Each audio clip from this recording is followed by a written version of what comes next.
Gloire à Dieu, au plus haut des cieux, et paix sur la terre parmi les hommes en tout lieu.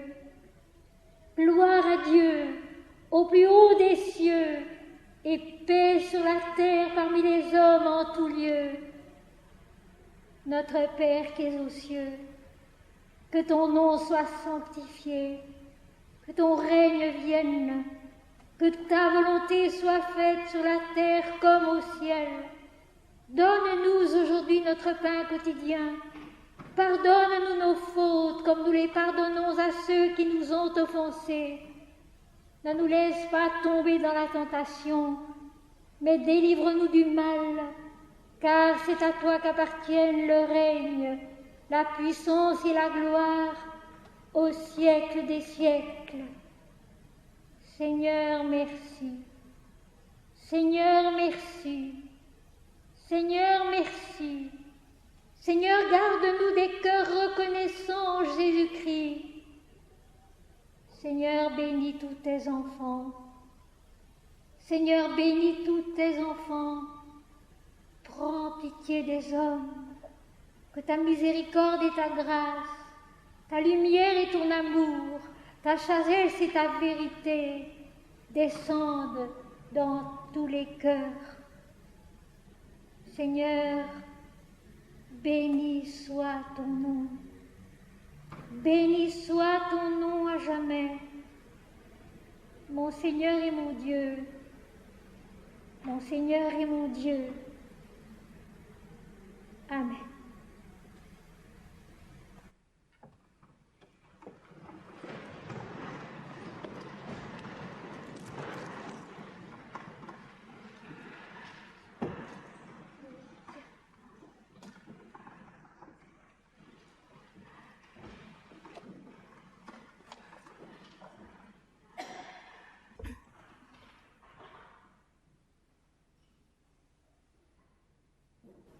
Mes chers amis, bienvenue à tous, les anciens et les nouveaux. Voici 22 ans que nous nous penchons sur ce même sujet, foi chrétienne et spiritualité hindoue, qui a un peu surpris et choqué au début, et qui maintenant est devenu comme une sorte d'articulation de la pensée, pas seulement chez nous, mais ailleurs aussi. Ce titre, qui se promène en France, en Suisse, ailleurs, a fait son chemin dans les esprits.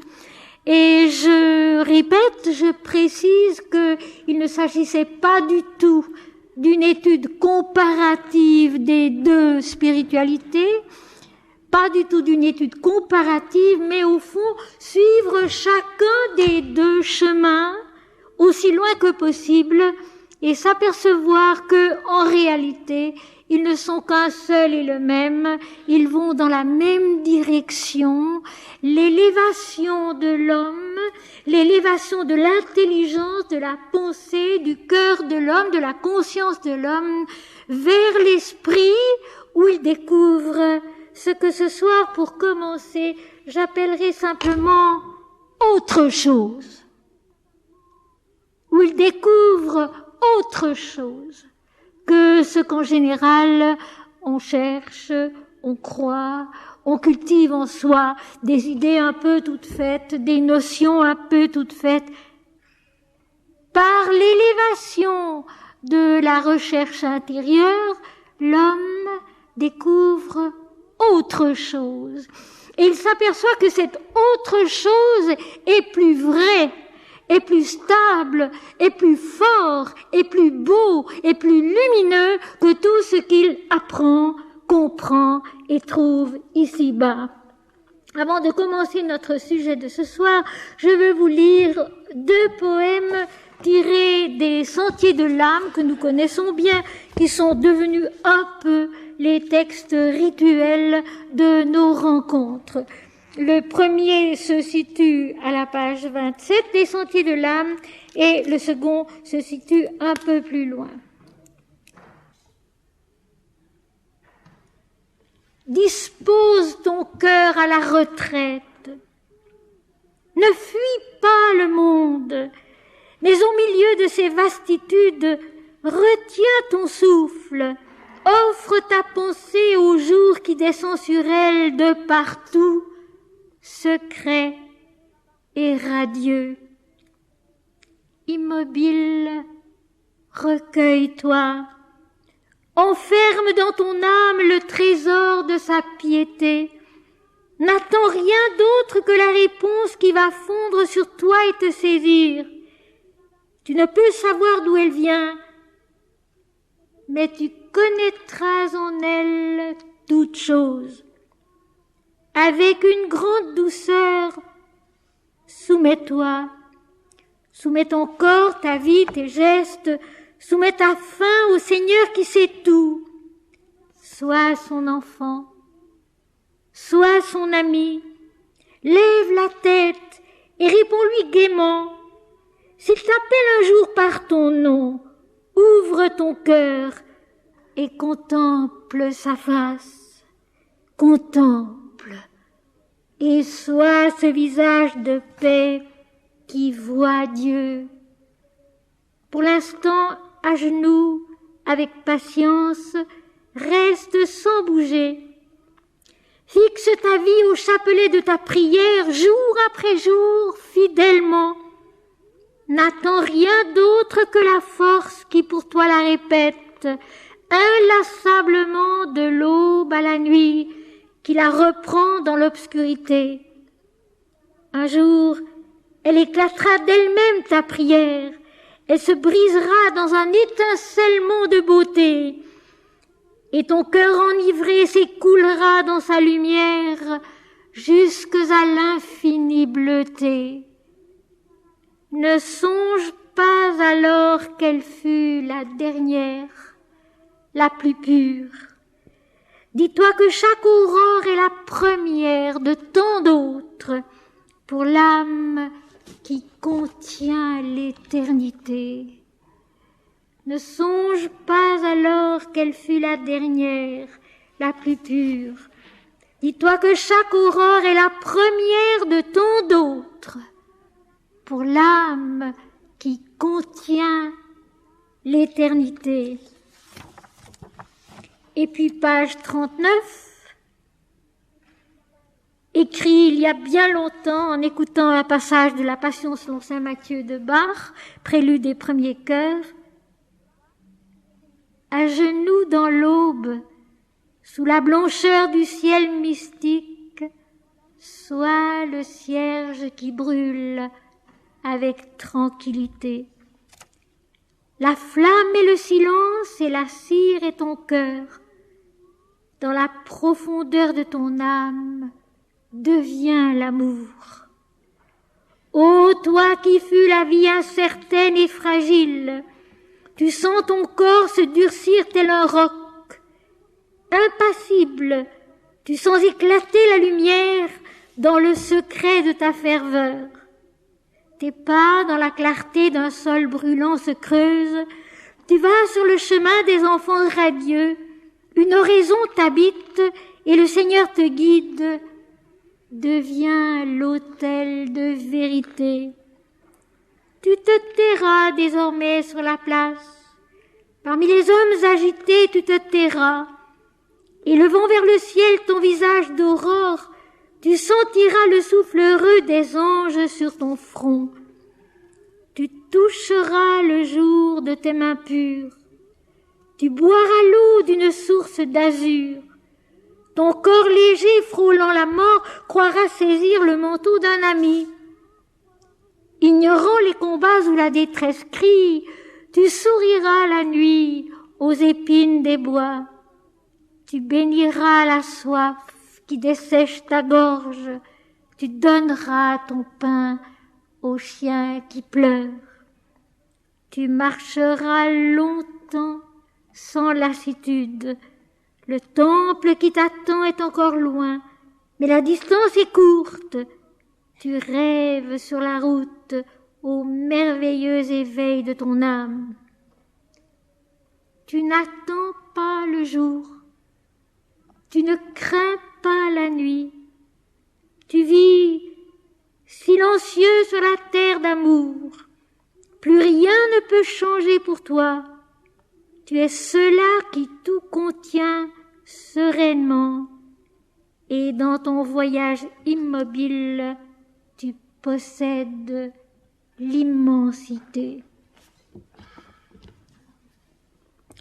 Et pour terminer les lectures, une phrase tirée de l'Ascension de Jésus-Christ, page 75. Le seul vrai Dieu se trouve en l'homme, en tous les hommes, également, immémorialement, dans la structure même de leur être, dans la loi qui les régit et auquel toutes les inventions des peuples et le despotisme des religions ne peuvent rien changer jamais. Le seul vrai Dieu se trouve en l'homme, en tous les hommes, également, immémorialement, dans la structure même de leur être, dans la loi qui les régit et auquel toutes les inventions des peuples et le despotisme des religions ne peuvent rien changer, jamais.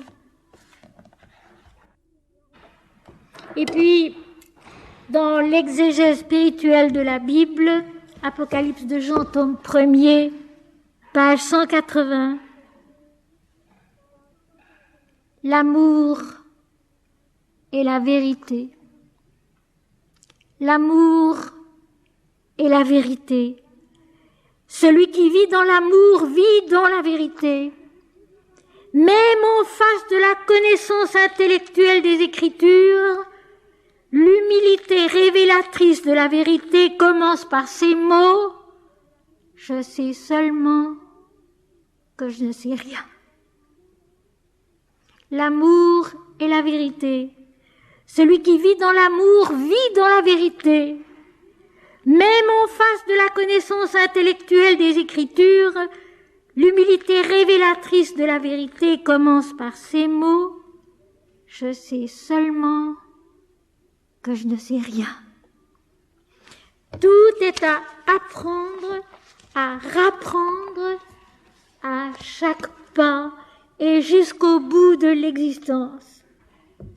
La parole si émouvante, si juste et si vraie d'une personne nonagénaire 10 minutes avant de s'en aller, avant de fermer les yeux. Souvenez-vous, docteur, on apprend jusqu'au bout. Souvenez-vous, docteur, on apprend jusqu'au bout. Et maintenant que les nouveaux venus ce soir ne s'effrayent pas, depuis un certain nombre d'années, nous sommes penchés sur le dernier livre de la Bible, qui est l'Apocalypse de Saint Jean. À Paris, j'arrive au bout, chapitre 21, chapitre 22. Ici, à Lausanne, nous allons traiter ce semestre-ci, ces 3 premières leçons, le 19e chapitre. Mais je ne vais pas plonger ainsi dans le 19e chapitre sans tout de même donner quelques mots d'explication à ceux qui nous écoutent et qui sont avec nous pour la première fois et à qui je souhaite très spécialement la bienvenue. L'Apocalypse, le dernier livre de la Bible, dont très généralement on ignore qu'il veut dire la révélation de Dieu. L'Apocalypse est un mot grec, apokalypse, qui veut dire révéler, la révélation de ce qui est caché. Et d'ailleurs, le tout premier mot du livre, c'est révélation de Jésus-Christ que Dieu lui a donné par l'intermédiaire de son ange. Nous sommes en plein esprit, nous sommes en pleine lumière supérieure. Le grand sage de l'Inde, Sri Aurobindo, dirait supramental, c'est-à-dire au-delà du mental qui, lui, est dualiste dans la vision de l'unité. Donc, révélation et non pas du tout catastrophe, cataclysme, etc., etc., etc. Et on peut partager l'Apocalypse en 3 parties. Les 5 premiers chapitres qui sont la vision que l'apôtre Jean a dans la grotte de Patmos, qu'on va encore visiter, mais où on vous raconte des choses assez amusantes. La grotte de Patmos, où l'apôtre Jean a reçu la vision, cette vision qui n'a peut-être pas duré plus de 4 à 5 minutes, même pas. Parce que les visions sont très rapides. Mais en ce tout petit instant, l'être est transformé par la lumière. Il est changé par la lumière et il voit et il entend, les 2 termes mystiques par excellence, et il voit et il entend et il comprend beaucoup plus haut autre chose que ce qu'il a l'habitude de voir, d'entendre et de comprendre. Et là, lui apparaît la révélation de l'unité de toute la création, de tout l'univers. Les 7 chandeliers d'or, qui sont les 7 plans de la conscience et de la vie, faits d'une seule et même pièce d'or, et au milieu desquels marchait celui qui ressemblait à un fils d'homme. Il n'y a pas de nom. Celui qui ressemblait à un fils d'homme, simplement, était vêtu de blanc. Et son visage rayonnait comme le soleil dans sa gloire. Il est le créateur, la lumière créatrice, l'esprit créateur, et il apporte, il soutient, il accompagne ces 7 plans de la conscience et de la vie, les 7 chandeliers d'or, qui sont donc ces plans lumineux. Et plus loin, il sera question des 7 esprits de Dieu. Donc le corps est un esprit de Dieu, la vie est un esprit de Dieu, l'intelligence mentale inférieure est un esprit de Dieu, l'intelligence mentale ordinaire, normale, la nôtre, est un esprit de Dieu, l'intelligence supérieure est un esprit de Dieu, l'intuition supérieure est un esprit de Dieu, le cœur, l'âme et l'esprit sont des esprits de Dieu. Tout est la lumière, l'esprit de Dieu. C'est la révélation immense, radieuse, réconfortante du premier chapitre de l'Apocalypse. Et puis, j'aimerais vous dire que dans le livre que j'ai écrit sur l'Apocalypse, qui comprendrait au moins 10 tomes s'il était entièrement publié, mais il n'en est sorti qu'un seul jusqu'à présent, j'ai intitulé l'Apocalypse, donc la révélation de Dieu en l'homme, ou l'évangile de la connaissance et de la miséricorde, ou l'évangile de la connaissance et de la miséricorde, parce qu'il est ce chemin que Dieu nous montre, nous explique et par lequel on monte jusqu'à lui. À la fin du dernier chapitre, tout en haut, c'est l'illumination, la fusion mystique dans la lumière. Et alors, ça m'amène à vous expliquer le titre de ces premiers cours de l'année, la justice de Dieu. Eh bien, la justice de Dieu, mes amis, c'est sa miséricorde infinie. C'est sa patience, c'est son pardon, c'est sa fidélité, car il est fidèle, lui. Nous n'avons qu'à être un peu fidèles nous-mêmes pour que lui soit la fidélité totale de notre chemin. La justice de Dieu, ce n'est pas un jugement avec des condamnés et des ressuscités, avec des punis, des coupables et des récompensés. C'est Swami Vivekananda, le grand disciple de Sri Ramakrishna, qui disait, mais réfléchissez un instant. Combien il est illogique de penser qu'un acte même très beau, très bon, ici-bas, dans un temps très court, quasiment insignifiant dans l'immensité du cosmos, va être récompensé éternellement. De même, un acte même très mauvais, très cruel, mais court dans l'histoire de l'univers, va être puni éternellement. Ça n'a pas de sens. Dans l'éternité, il n'y a ni punition ni récompense. Et Jésus, dans une de ses paraboles, explique très très bien cela. C'est la parabole du maître de la vigne qui engage des ouvriers pour aller travailler dans sa vigne. Et il en engage à la première heure, il en engage à la deuxième heure, à la troisième, cinquième, septième, huitième, 11e heure. Et à tous, il promet un denier.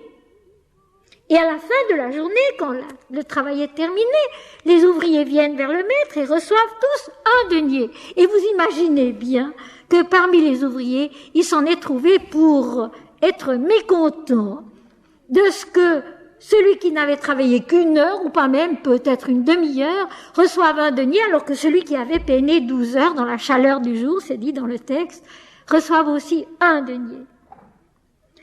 Alors le maître de la vigne répond, est-ce que je n'avais pas convenu avec toi d'un denier? Ou vois-tu d'un mauvais œil que je sois bon? Et alors je vais vous dire ce que signifie cela. Un denier, la récompense, le salaire, le mot grec a les deux significations. La récompense, le salaire, qui est semblable pour tous. Effectivement, l'homme n'a qu'un seul salaire, n'a qu'un seul gain. C'est la connaissance de l'unité de l'esprit, c'est tout. Tout le reste est transitoire, tout le reste passe, tout le reste est secondaire. Mais entrer dans la connaissance de l'unité divine, ça c'est notre gain. Ça c'est notre récompense. Ça c'est le salaire de tous les travaux. Le plus beau, le seul vrai, le seul bienfaisant qui nous rend bien heureux. Un denier, la connaissance de l'unité. Tout est un et tout est Dieu, par-delà toutes les apparences contraires. Et ça, c'est la vision de l'Apocalypse qui rejoint d'ailleurs, et ça, c'est tellement émouvant et tellement beau, l'Ancien et le Nouveau Testament qui font un, qui sont le chemin de l'âme dans la vie pour reconquérir sa vision de la lumière de l'esprit. Lorsque Moïse monte au sommet du mont Sinaï, où l'Éternel lui a donné rendez-vous, monte de bon matin sur la montagne de Sinaï, monte seul. Aaron et ses compagnons resteront en bas de la montagne, monte seul. C'est dans le livre de l'Exode, cela. Moïse monte et il reste 40 jours et 40 nuits au sommet du mont Sinaï, dans la nuée de l'Éternel. C'est le mot qui exprime la vision intérieure de l'extase, dans laquelle l'invisible parle au visible, le Seigneur, l'Éternel, parle à l'homme. Et là, Moïse ne mange ni ne prend de nourriture ni de boisson, et l'Éternel lui apporte la révélation de l'alliance avec son peuple. Le deux qui redevient un.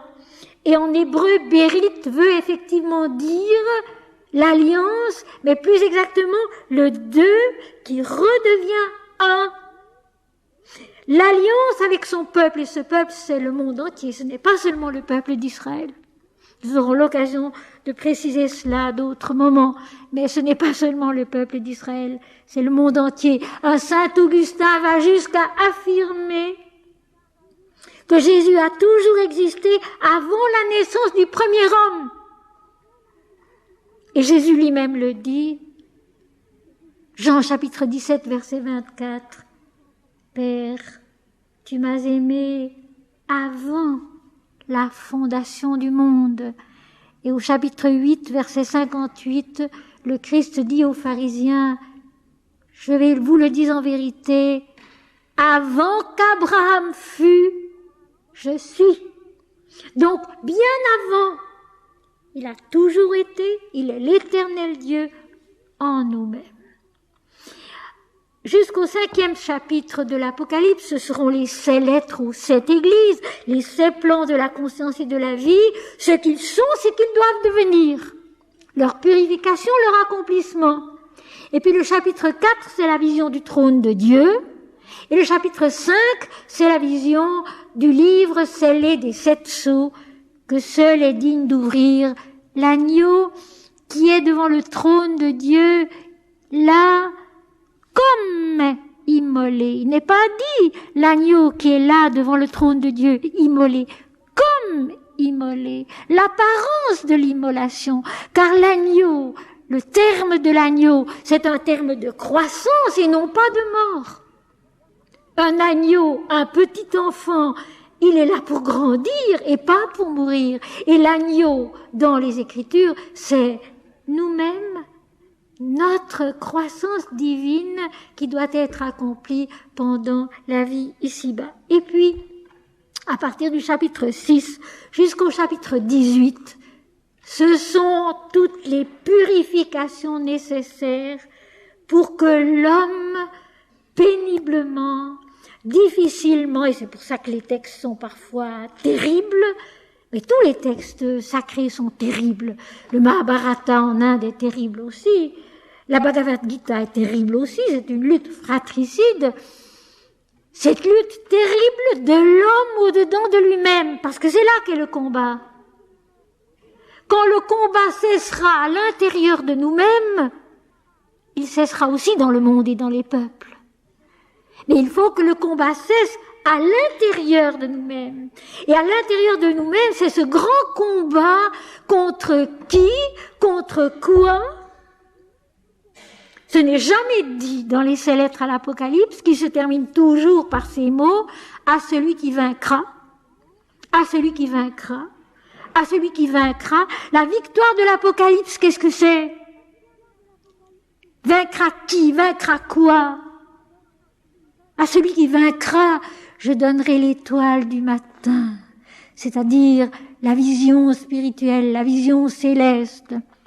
Vaincre l'égoïsme et l'orgueil de l'homme. Vaincre l'égoïsme et l'orgueil de l'homme. Et ceci, c'est toujours si joliment dit dans les textes sanscrits. Ô toi qui es sans égoïsme et sans orgueil, je suis venu à toi pour demeurer chez toi, et c'est Dieu qui parle, c'est un Dieu qui parle. Ô toi qui es sans égoïsme et sans orgueil. Et c'est ça, le grand nettoyage des chapitres 6 à 18. Et le 18e, c'est donc la chute de Babylone. Babylone qui est la grande prostituée, et là encore il faut bien comprendre les mots. Le mot grec, qui est traduit par prostituée, veut dire celui ou celle qui est vendu à. Eh bien, la grande prostituée, c'est notre conscience à nous qui est vendue à l'intérêt de l'ego, du moi individuel, qui ne voit que cela comme profit, comme réussite dans la vie. C'est notre conscience, ce n'est pas quelqu'un. Et je répète ici une phrase que je redis toujours. Tous les personnages de la Bible sont en nous. Des moments de notre évolution, des étapes de notre progression ou de notre descente, ils sont en nous. Le Christ lui-même est en nous. Il le dit d'ailleurs lui-même. Ma vie est votre vie, mon sang est votre sang, mon esprit est votre esprit, il le dit lui-même. Tous les personnages de la Bible sont en nous.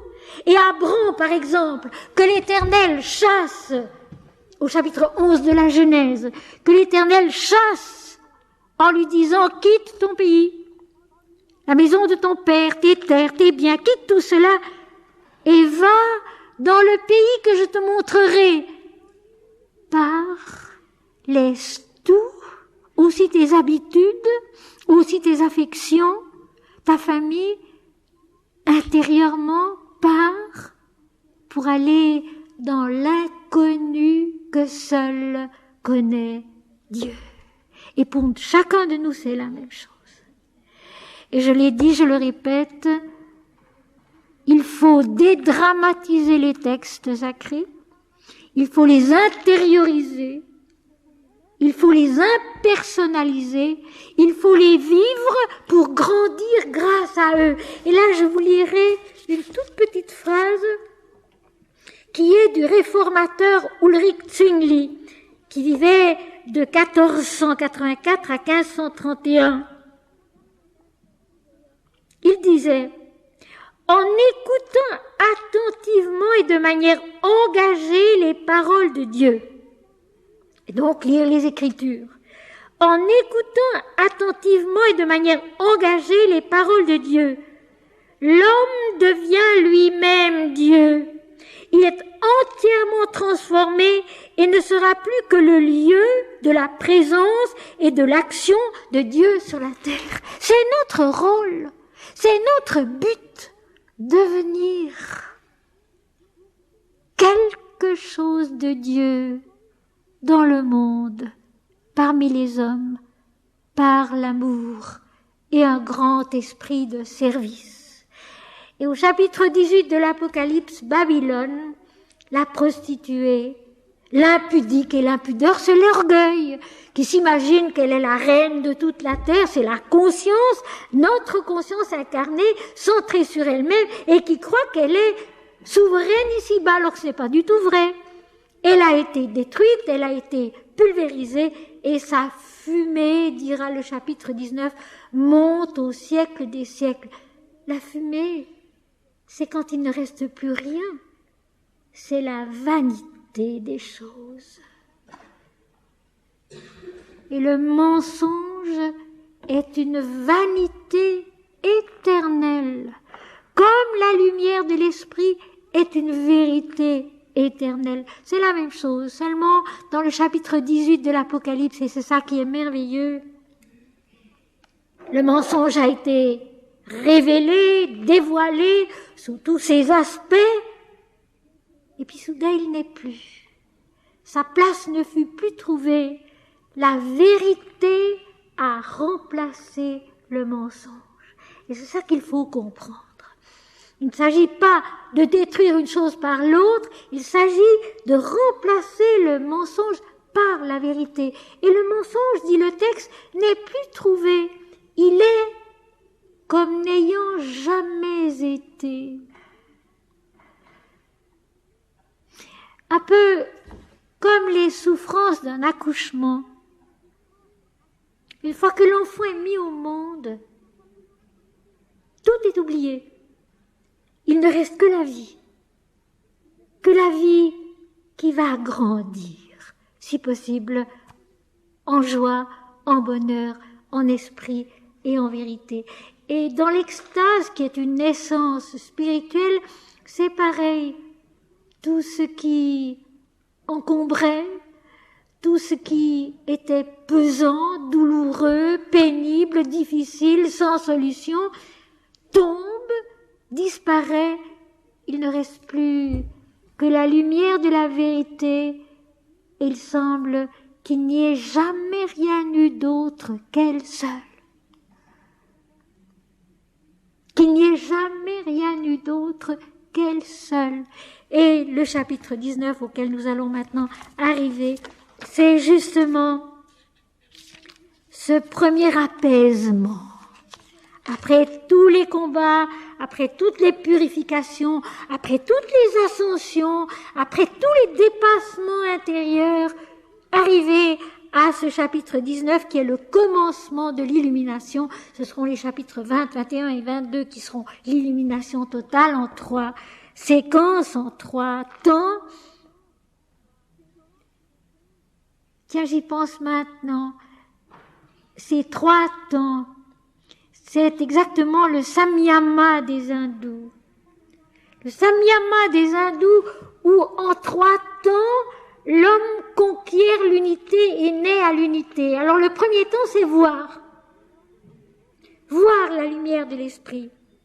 Le deuxième temps, c'est reconnaître que c'est bien l'esprit ou le Dieu qui apparaît. Et le troisième temps, c'est l'identification. Le Dieu et celui qui l'adore, qui le regarde, qui deviennent un seul et le même. Alors les 3 derniers chapitres de l'Apocalypse, ce sera cela. Chapitre 19. Il faut que j'ouvre mon cahier parce que la traduction française n'est pas très conforme au texte grec et j'ai retraduit, et c'est cette deuxième traduction que je vais vous lire en second. Chapitre 19, verset 1. Je l'ai intitulé La plénitude et le cheval blanc, parce que nous allons rencontrer là le cheval blanc. Pas aujourd'hui, mais peut-être la prochaine fois. Après cela, j'entendis dans le ciel comme une voix forte d'une foule nombreuse qui disait « Alléluia ! Le salut, la gloire et la puissance sont à notre Dieu. Babylone est tombée. Elle est en cendres. Sa fumée monte dans la vanité de l'inexistence. » Mais la phrase grecque est plus incisive, elle est plus frappante. Après toutes ces choses, tota panta, après toutes ces choses, ce qui est beaucoup plus juste parce que franchement dans les 18 chapitres que je viens de vous résumer en quelques mots, il s'est passé tant de choses. Il s'est passé tant de choses, tant de combats, tant de victoires, tant d'épreuves, tant de difficultés, tant de joie aussi, des paroles comme celle-ci qui se trouve au chapitre 3, à la 6e lettre de l'Apocalypse, l'église de Philadelphie, du grec philein, aimé, et Adelphos, le frère, le semblable. Donc l'amour de Dieu qui est le frère, le semblable. C'est tout près de l'identification. Je les ferai venir à toi, tous tes ennemis, tous ceux qui sont contre toi, ces ennemis qui sont en nous-mêmes. Je les ferai venir à toi, ceux qui se disent juifs, mais qui ne le sont pas, qui sont d'une synagogue de Satan, les mots sont forts. Et je les ferai connaître que je t'ai aimé. Et je leur ferai connaître que je t'ai aimé. Le Seigneur nous aime et il nous aime d'abord. C'est pour cela que nous pouvons l'aimer. Après cela, après toutes ces choses, j'entendis comme une grande voix d'une foule nombreuse disant dans le ciel est donc à la fin de la phrase, il y a comme une sorte d'ascension à l'intérieur de la phrase. Après toutes ces choses, j'entendis comme une grande, parce qu'en réalité c'est le silence de la vision, comme une grande voix d'une foule nombreuse disant dans le ciel. La grande voix, la voix puissante comparée au tonnerre, comparée aux grandes eaux dans l'Ancien Testament, dans l'Apocalypse, c'est en réalité ce silence puissant et tout envahissant qui est l'extase en l'homme. Quand tout s'immobilise, quand tout se tait et que l'immensité silencieuse est là, mais une immensité silencieuse qui vit, qui se voit, qui se fait connaître, qui apporte une certitude. Et après toutes ces choses, j'entendis comme une grande voix d'une foule nombreuse. La vision mystique, la vision de l'unité, la vision spirituelle, elle n'est pas une simplification où soudain il n'y a plus rien. Au contraire, elle est l'immensité grouillante de vie, la foule vivante qui est en nous et qui à ce moment-là reconnaît Dieu. Et quand Jésus est suivi par la foule, c'est déjà la même chose, cette foule que nous sommes nous-mêmes. Nous sommes nous-mêmes une foule au-dedans de nous-mêmes. La psychologie moderne commence à le savoir un peu. Nous sommes nous-mêmes une foule à l'intérieur de nous-mêmes. Et cette grande voix, mégalée en grec, en réalité c'est grand, oui, mais c'est surtout complet, parvenu à maturité. Et c'est important. C'est important, et je dis toujours, ce n'est pas vrai que la lettre empêche de comprendre l'esprit. Bien au contraire, mais seulement il faut comprendre la lettre. Et en grec, mégalé, c'est grand, mais c'est complet, parvenu à maturité. Et cette grande voix d'une foule nombreuse, c'est soudain la maturité grande de notre être entier. Notre être entier qui est prêt à recevoir la vision, chez Aurobindo dirait supramentale, et c'est juste. Notre être entier, ce n'est pas seulement notre conscience, ce n'est pas seulement notre cœur, pas seulement notre intelligence, mais c'est notre être entier, corps, vie, cœur, âme, esprit, notre être entier qui est prêt à recevoir la révélation maintenant, parce que c'est le moment où la révélation va descendre dans la conscience après tant de siècles de piété sincère. Parce que ça ne va pas sans ça. Après tant de siècles de piété sincère, après toutes ces choses, j'entendis comme une grande voix, une voix forte, la voix de la maturité intérieure qui chante Dieu, parce qu'elle va chanter Dieu, la voix de la maturité intérieure qui chante Dieu, qui adore Dieu vraiment pour Dieu, d'une grande foule, de la totalité de notre être, une voix qui était déjà dans le ciel. Donc notre conscience à ce moment-là n'est plus de la terre, elle est dans le ciel de Dieu. Elle est dans ce sommet de nous-mêmes où règne la lumière, où nous attend, où nous attire la révélation de la vérité et qui disait Alléluia, louez l'Éternel. Alors j'aimerais ici, sur le plan pratique, dire une chose. La seule attitude juste de l'homme vis-à-vis du Seigneur, c'est sa louange. Seigneur, béni soit ton nom. Mon Seigneur et mon Dieu, je t'aime. Seigneur, béni soit ton nom.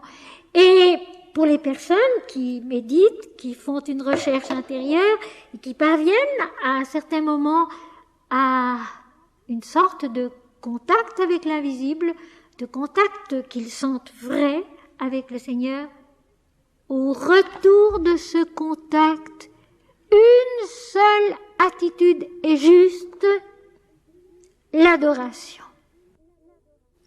Quand on vient me raconter par lettre ou oralement qu'on a vécu ceci, qu'on a vécu cela, que je veux bien croire, je ne mets jamais en doute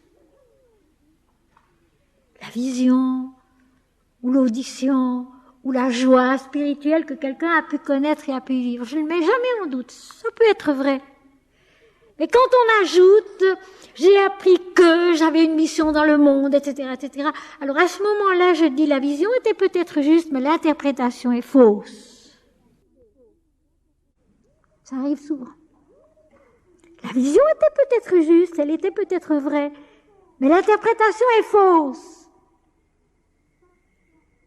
Parce qu'après un moment comme celui-là, qui est un moment sacré, où d'une certaine façon l'invisible, le Seigneur s'est fait sentir à sa créature, la seule réponse de l'homme, la seule attitude juste de notre conscience, c'est l'adoration. Alléluia. Louez l'Éternel, mon Seigneur et mon Dieu, je t'aime. Je n'ai peut-être rien compris à ce qui s'est passé, ça n'a pas d'importance. Tu as fait, je l'ai ressenti, quand tu voudras, je comprendrai. Et j'insiste parce que ce sont des mots tout simples que j'emploie à dessein pour qu'on comprenne bien.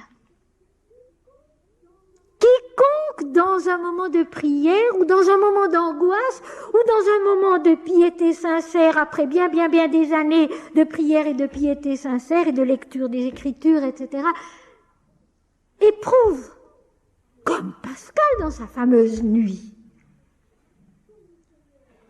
que le Seigneur est là,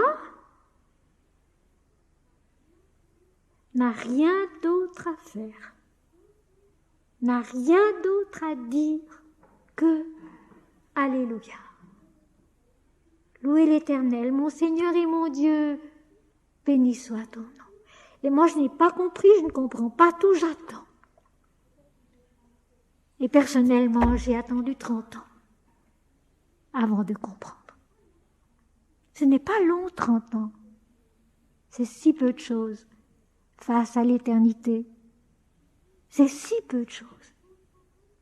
Il faut savoir attendre. Et un beau jour, c'est clair. C'est clair. Et c'est tellement vrai. Et c'est tellement beau. Et c'est tellement bienfaisant pour soi-même et pour les autres. Mon Seigneur et mon Dieu, béni soit ton nom. C'est une joie en nous-mêmes. C'est une bénédiction pour l'entourage et pour le monde entier. Mais il ne faut pas que l'homme y touche. Exactement comme au matin de Pâques, lorsque Jésus apparaît à Marie-Madeleine et que celle-ci s'élance et veut le toucher, il lui dit « Ne me touche pas, car je ne suis pas encore remontée vers mon Dieu et votre Dieu, vers mon Père et votre Père. Ne me touche pas. Il ne faut pas que la conscience physique, vitale, mentale touche à la révélation qu'elle ne comprend pas. Elle peut l'avoir vue. Elle peut en avoir été heureuse. Mais elle ne la comprend pas tout de suite. Il faut savoir attendre. Et quand la compréhension vient, elle est un bienfait pour l'humanité. Et pas pour l'individu seulement. Je pense ici, et je le répète, je l'ai déjà dit souvent, à saint François d'Assise. Lorsqu'il a vu en septembre, dans le début des années 1200, dans la nuit, au sommet de la montagne, le séraphin à 6 ailes. Et c'était une extase générale, puisque les paysans dans la plaine ont vu la lumière aussi, et qu'il y a eu une espèce d'émotion totale de toute la contrée. Et sur sa montagne, Saint François, l'humble Saint François, presque aveugle déjà, accompagné seulement du très humble frère Massé, qui était un homme tout à fait inculte, mais qui était son préféré, peut-être justement pour cela. Saint François, qui disait à frère Massé, mais Seigneur, que m'as-tu fait? Seigneur, que m'as-tu fait? Seigneur, que m'as-tu donné? Et ce n'est que une dizaine de jours plus tard qu'il a commencé à saigner des mains, des pieds, du côté, et qu'il s'est aperçu qu'il avait les stigmates qu'il s'est bien vite empêché de cacher. Il enveloppait ses mains, il enveloppait ses pieds, il enveloppait son sein qui saignait. Il cachait ce qui lui était arrivé. Mais lui non plus n'avait pas su tout de suite. Nous sommes si pressés. Nous sommes tellement impudiques, orgueilleux. Nous sommes tellement égoïstes, toujours centrés sur nous-mêmes, même quand il est arrivé quelque chose de supérieur qui venait d'en haut, de l'invisible. Et nous donnons vite une explication. N'en donnons aucune. Et sachons chanter Dieu. Mon Seigneur et mon Dieu. L'adoration. Alléluia. Le salut, La gloire, en réalité, la vérité. C'est le mot grec doxa, qui est toujours traduit par la gloire, qui n'est pas juste, parce que doxazo veut dire juger, authentifier, identifier, donner sa véritable valeur. Alors moi, je traduis ce mot gloire par vérité. Et la puissance sont à notre Dieu. Alors, je vous en supplie. Maintenant, surtout vous qui êtes là depuis 22 ans, ne dites pas notre Dieu et tous les autres sont faux. Il n'y a qu'un seul Dieu. Sous tous les noms qui se donnent ici-bas pour se faire connaître et pour se faire aimer. Notre Dieu. C'est Sri Ramakrishna Paramahamsa au siècle dernier, celui qui a redonné au monde son élan spirituel dans l'Inde, mais pour l'Occident aussi, qui a dit « Rien ne nous appartient. Dieu seul ne peut jamais nous être enlevé. Notre Dieu. Rien ne nous appartient. Dieu seul ne peut jamais nous être enlevé. » C'est vrai.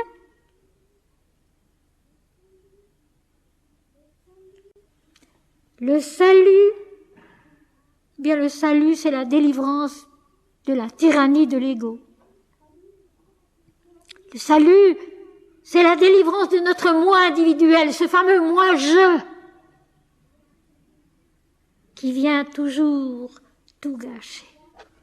Il gâche l'amour, il gâche la beauté, il gâche le travail, il gâche les meilleurs efforts. Moi-je, non! Non, pas moi, Seigneur, mais toi, toi seul. L'homme est sur la terre, dit le grand poète Rabindranath Tagore, pour servir l'esprit. Et servir l'esprit, c'est servir l'humanité, c'est servir tous les êtres, toute la vie. Les 2 premiers commandements, tu aimeras le Seigneur ton Dieu de tout ton cœur, de toute ton âme, de toute ta pensée, et tu le serviras lui seul. Voici le premier et le plus grand commandement. Et voici le second qui lui est semblable. Tu aimeras ton prochain comme toi-même. Servir Dieu pour Dieu et servir le prochain pour lui-même et pour Dieu. Le salut, la délivrance du moi-je. Si vous saviez l'apaisement, et c'est bien ce qu'il y a dans ce début du chapitre 19, l'apaisement qu'apporte le fait de peu à peu dominer son égoïsme et son orgueil. Non pas moi, Seigneur, mais toi, toi seul. Non pas moi, Seigneur, mais toi, toi seul. Tout dans la vie devient plus simple, plus facile, pas tout de suite. Comme dit Ramakrishna, tout est une question de temps. Tout est une question de temps.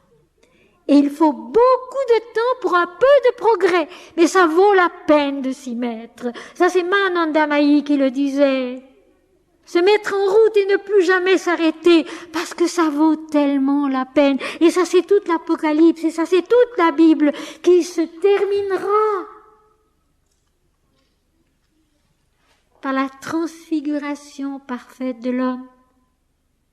La ville sainte qui descend du ciel d'auprès de Dieu, ayant la gloire de Dieu, l'homme transfiguré. La ville sainte qui descend du ciel d'auprès de Dieu, ayant la gloire de Dieu, l'homme transfiguré, redevenu son origine, c'est-à-dire semblable à l'Éternel Dieu, l'homme créé à l'image de Dieu. L'homme créé à l'image de Dieu. Genèse chapitre 1 verset 27. Dieu créa l'homme à son image, il le créa à l'image de Dieu. Il y a les 2 phrases. Verset 27 du chapitre 1er du livre de la Genèse.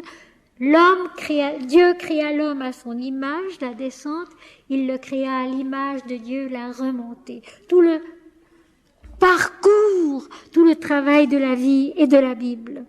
Le salut, la vérité. Dieu seul est vrai. Il est unique, il est un, mais je répète, sous tous les noms qu'il se donne ici-bas aux hommes pour se faire connaître et pour se faire aimer. Aussi la prière hindoue est si juste. Seigneur, apprends-moi à te connaître, apprends-moi à t'aimer. Seigneur, apprends-moi à te connaître, apprends-moi à t'aimer. Et Ramakrishna ajoutait, l'avatar, le Fils de Dieu, l'image de Dieu sur la terre, est lui aussi un seul et toujours le même, sous tous les visages qu'il se donne ici-bas pour se faire connaître, pour se faire aimer. Et la puissance, c'est-à-dire la victoire de l'Esprit, sont à notre Dieu. Jésus a dit, c'est dans l'Évangile selon saint Luc, chapitre 17, verset 21, « Le royaume de Dieu ne viendra pas de manière à frapper le regard. On ne dirait pas il est ici ou il est là, car voici, le royaume de Dieu est au-dedans de nous. » La Bible a traduit au milieu de nous. Ce n'est pas vrai. Le grec dit « entos humon estin » à l'intérieur d'eux. Dieu est en nous. Et saint Augustin le dira à son tour. « J'ai cherché Dieu partout, je ne l'ai pas trouvé, car voici, il était en moi. » Et Swami Vivekananda, à la fin du siècle dernier, au congrès des religions à Chicago, le pauvre moine hindou, vêtu de cotonnade ocre, qui n'osait pas prendre la parole, effarouché qu'il était devant tous les prélats chamarrés qui prenaient la parole avant lui, et qui enfin est monté sur l'estrade parce qu'il n'y avait plus que lui et qu'il ne pouvait plus se récuser, et qui a simplement dit « Hommes, frères, ayez confiance en vous-même, Dieu est en vous ». Et les 3000 assistants se sont levés et ils l'ont écouté jusqu'au bout sans se rasseoir. Hommes, frères, ayez confiance en vous-même, Dieu est en vous, Dieu est en nous, c'est là qu'il faut le chercher. Humblement, avec beaucoup d'amour, infiniment de patience et puis surtout aussi de beauté. Voilà pourquoi j'ai fait commencer le cours aujourd'hui par le merveilleux chant de Mozart. Voilà pourquoi je lis des poèmes au début des cours et à la fin des cours. C'est parce que la vérité, c'est la beauté. La vérité, c'est la beauté et c'est la bonté, c'est-à-dire la sainteté. Et la connaissance de Dieu, mes amis, c'est le résultat de la sainteté qui s'ignore. La sainteté qui s'ignore conduit à la connaissance de Dieu. Le salut, la vérité, la puissance sont à notre Dieu, celui qui est en nous, qui est à chacun et à tous, ici et dans tous les pays du monde et dans tous les siècles de l'univers. Un seul et le même, il est nôtre. La seule chose qu'on ne puisse jamais nous enlever. Parce que ses jugements sont véritables et justes, car il a jugé la grande prostituée qui corrompait la terre par son impudicité, et il a vengé le sang de ses serviteurs en le redemandant de sa main. Alors évidemment, en général, on explique cela tout autrement que ce que je vais faire. L'exégèse spirituelle de la Bible, la comprendre selon l'esprit, le plus haut possible. On ne comprendra jamais assez haut, mais surtout pas trop bas. Surtout pas au niveau de l'homme et de ses petits ennuis et de ses petites histoires.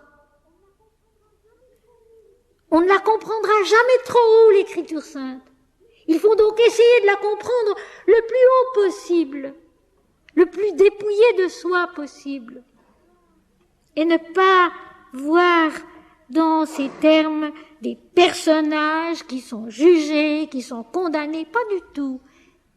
Mais le mensonge qui est vaincu.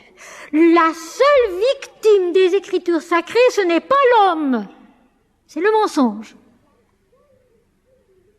La seule victime des Écritures sacrées, ce n'est pas l'homme, c'est le mensonge, c'est l'illusion, c'est la fausse compréhension, le péché dont je veux répéter vite ce que cela signifie vraiment.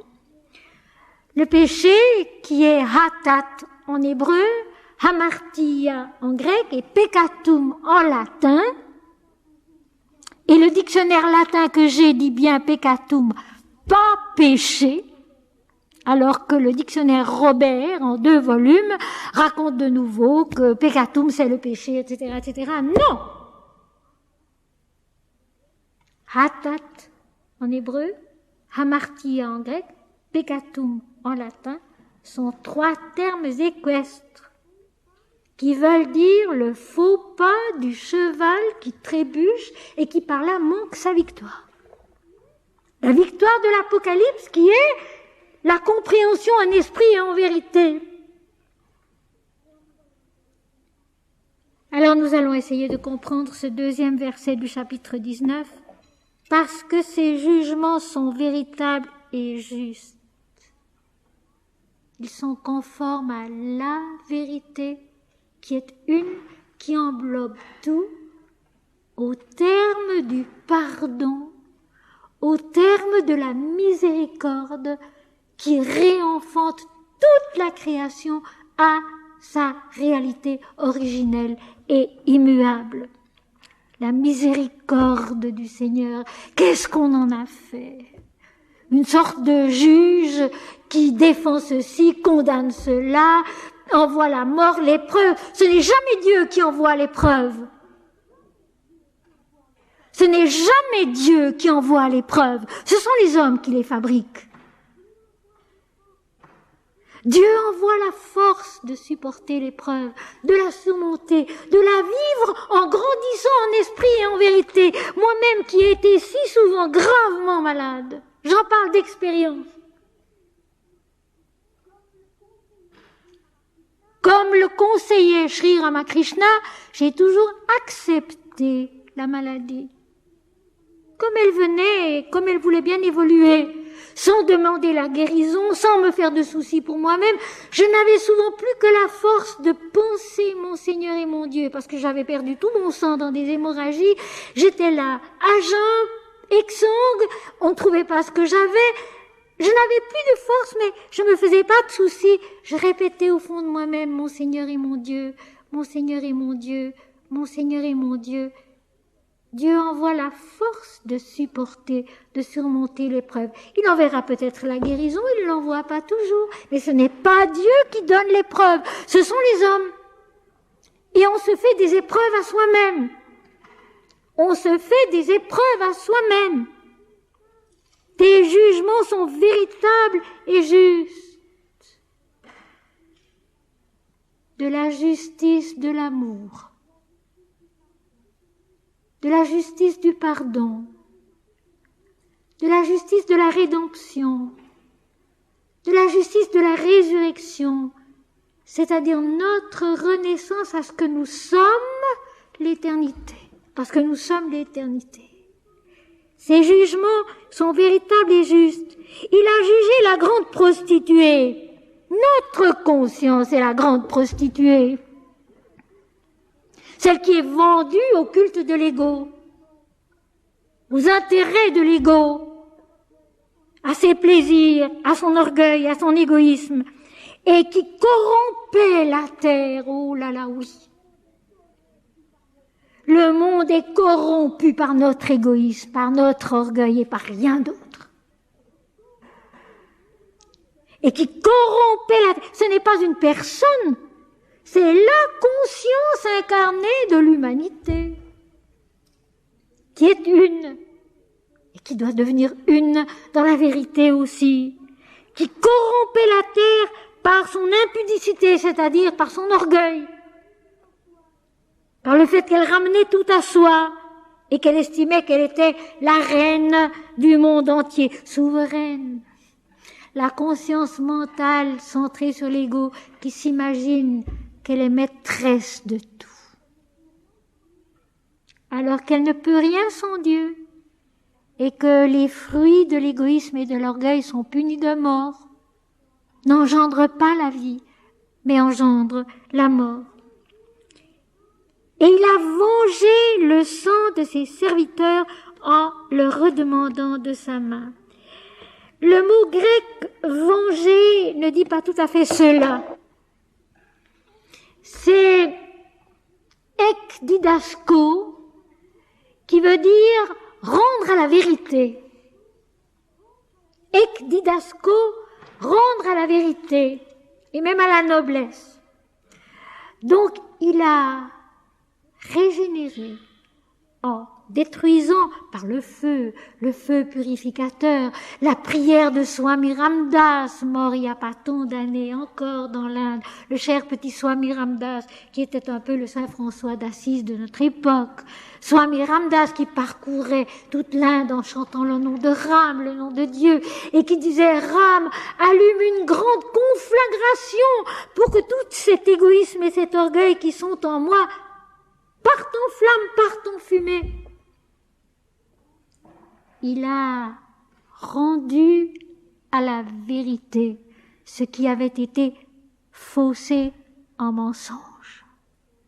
Et j'aimerais citer ici une phrase de Sri Aurobindo, le grand maître hindou de notre époque,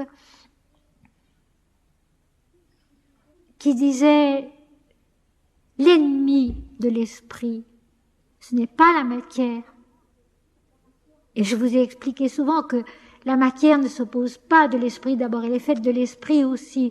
Et deuxièmement, la matière ne ment pas. Elle est ou elle n'est pas, mais elle ne ment pas. C'est le mental qui ment. Et Sri Aurobindo ajoute, ce qui s'oppose à la vérité, c'est le mental justement, qui prend une vérité et qui en fait un mensonge. Qui prend une vérité et qui en fait un mensonge. Quand on fait du Christ, quand on fait de l'éternel Dieu une personne, à l'exclusion de tous les autres, c'est prendre une vérité et en faire un mensonge.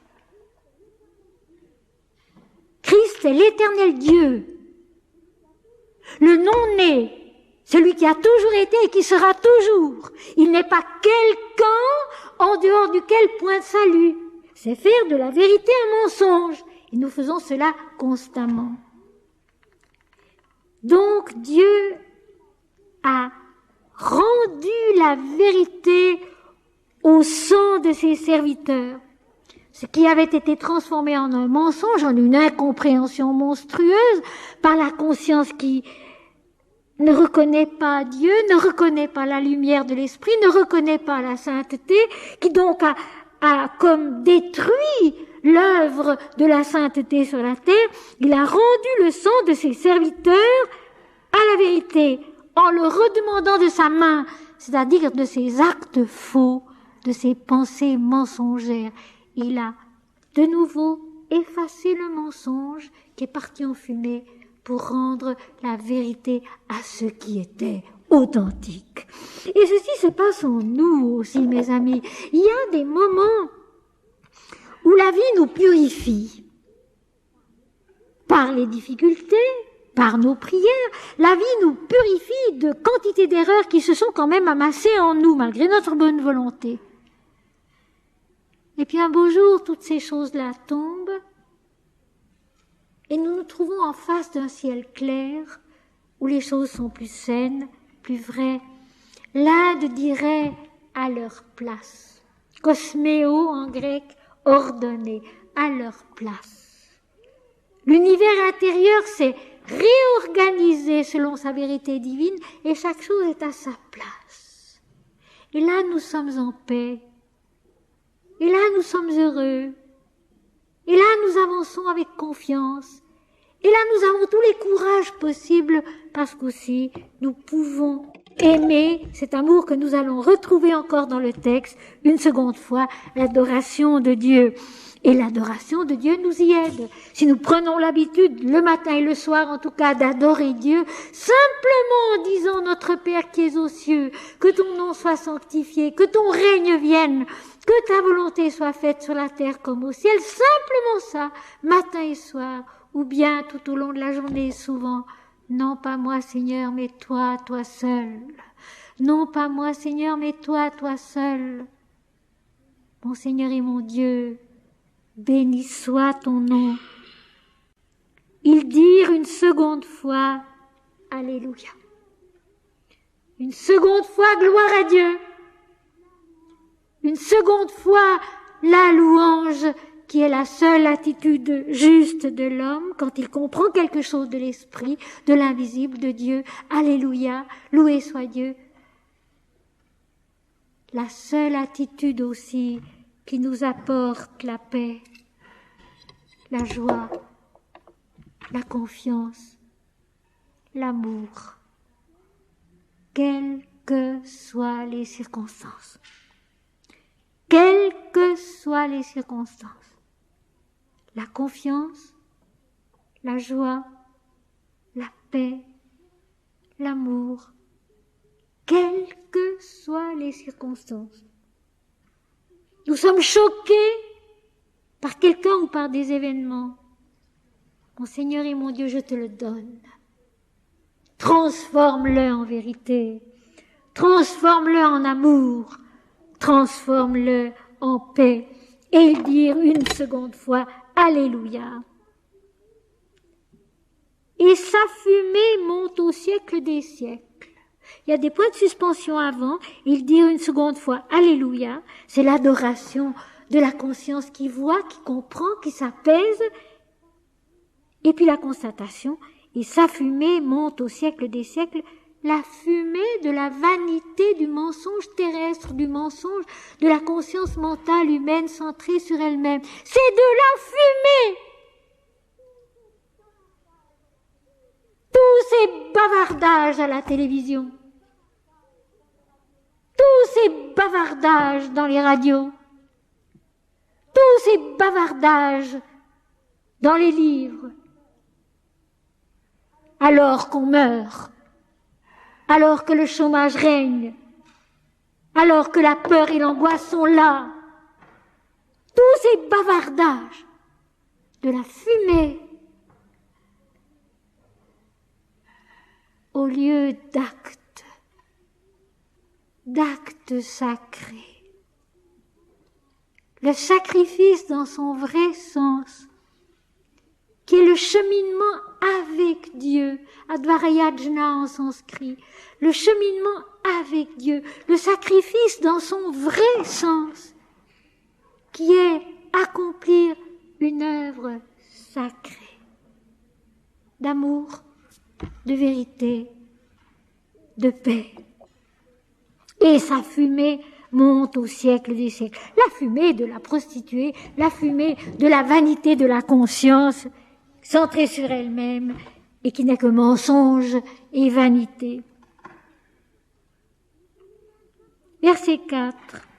Et les 24 vieillards et les 4 êtres vivants se prosternèrent et adorèrent Dieu assis sur le trône. Et ici, au 19e chapitre, c'est la première fois qu'il est dit Dieu assis sur son trône. Si vous vous souvenez, jusqu'à présent, c'était toujours quelqu'un.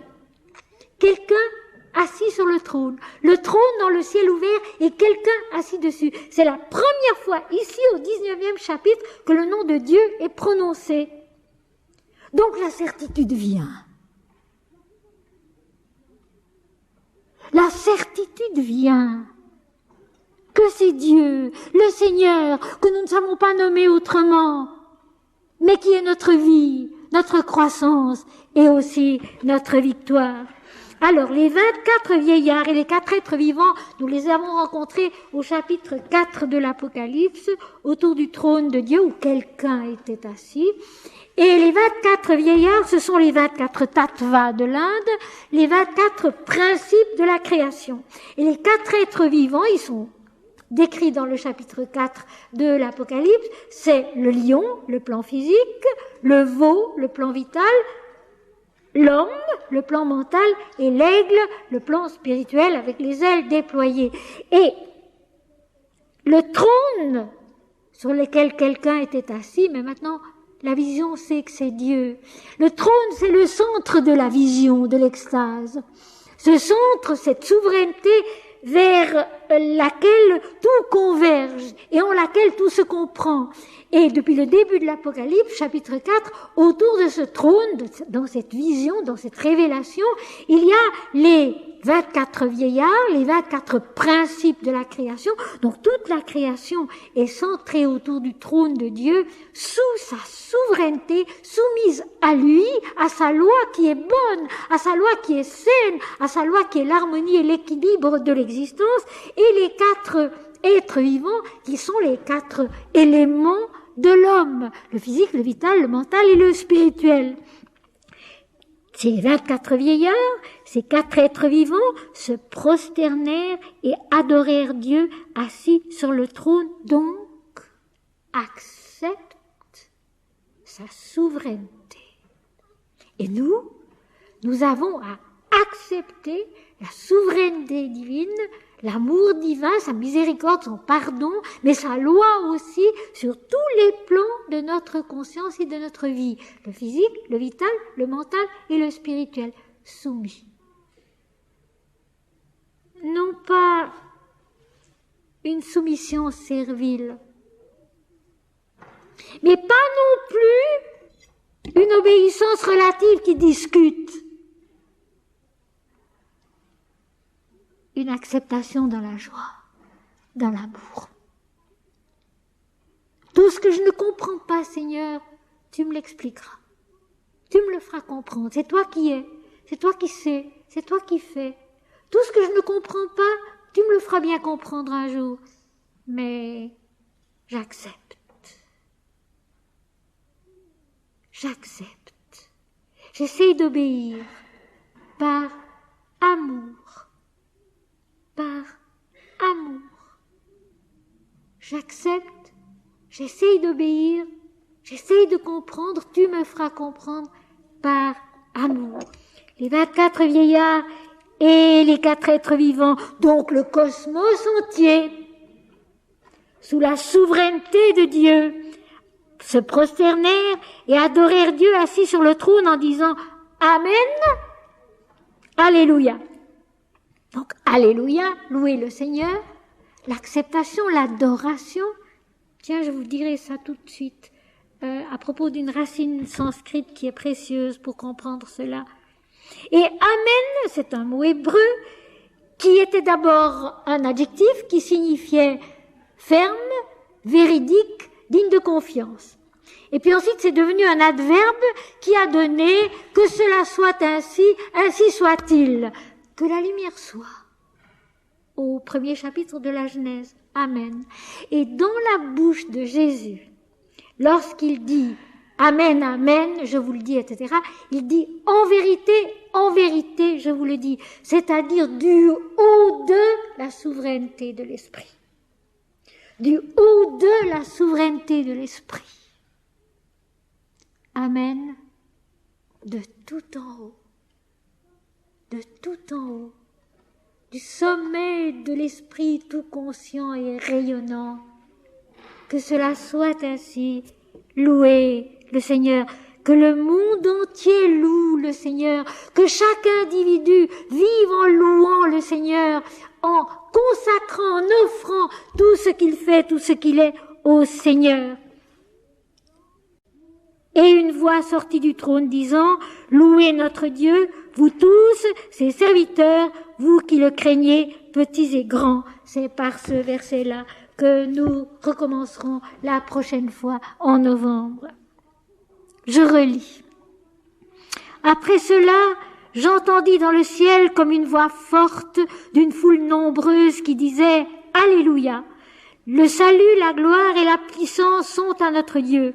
parce que ses jugements sont véritables et justes, car il a jugé la grande prostituée qui est donc notre conscience centrée sur elle-même, infidèle à ce qu'elle est, l'image de Dieu, la prostituée qui est vendue aux intérêts de l'ego, qui corrompait la terre, qui faisait de la vie un mensonge, par son impudicité, par son orgueil. Il a rendu à la vérité le sang de ses serviteurs en le redemandant de sa main. Il reprend au mensonge qu'il a faussé pour le rendre à la vérité. Et ils dirent une seconde fois « Alléluia » et sa fumée monte au siècle des siècles. Et les 24 vieillards, les 24 principes de la création et les 4 êtres vivants autour du trône de Dieu se prosternèrent et adorèrent Dieu assis sur le trône, le centre de la compréhension, Dieu. Le centre de la compréhension, Dieu, en disant Amen, Alléluia. Le centre de toute compréhension, mes amis, c'est Dieu. Le centre de toute compréhension, mes amis, c'est Dieu.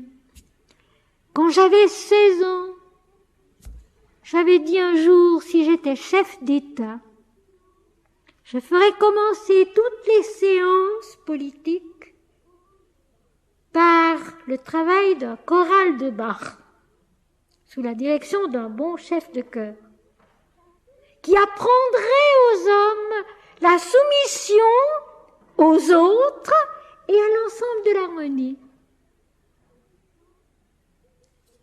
Le centre de toute compréhension dans quelque domaine que ce soit, c'est Dieu.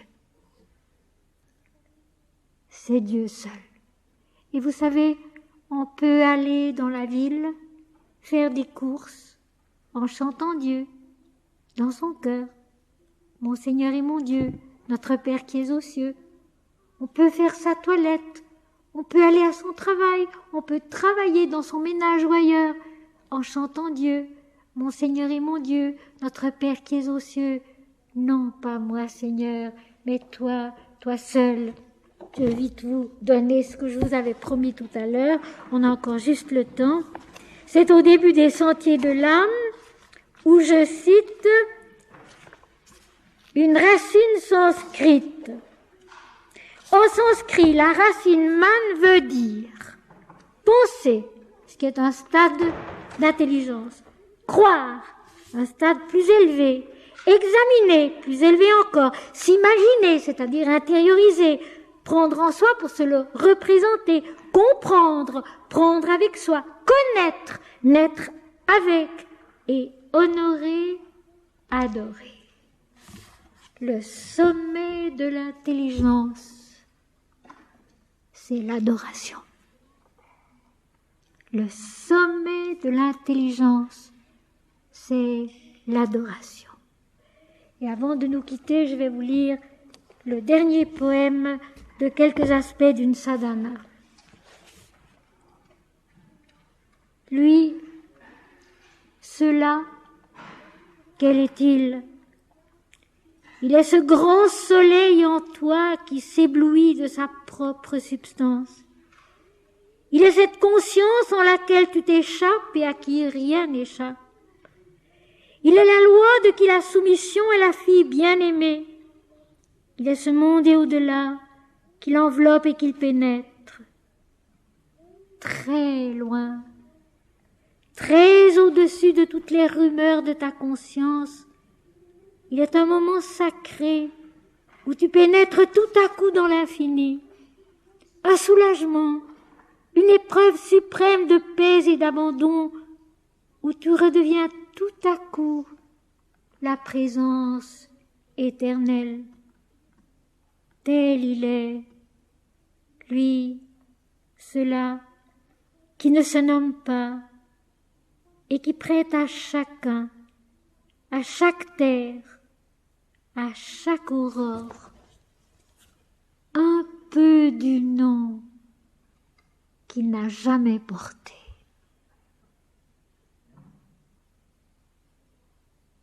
Lui, cela, quel est-il ? il est ce grand soleil en toi qui s'éblouit de sa propre substance. Dieu, cela, quel est-il? Il est ce grand soleil en toi qui s'éblouit de sa propre substance.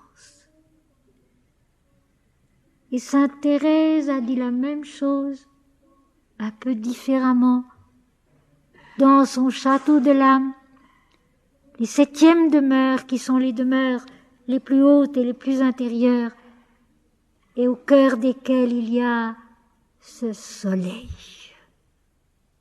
qui ne s'altère jamais. Dieu en nous. Mes amis, puisse une petite parole ou une petite phrase de ce qui a été dit ce soir vous porter. Jusqu'à la prochaine fois. À bientôt et à toujours.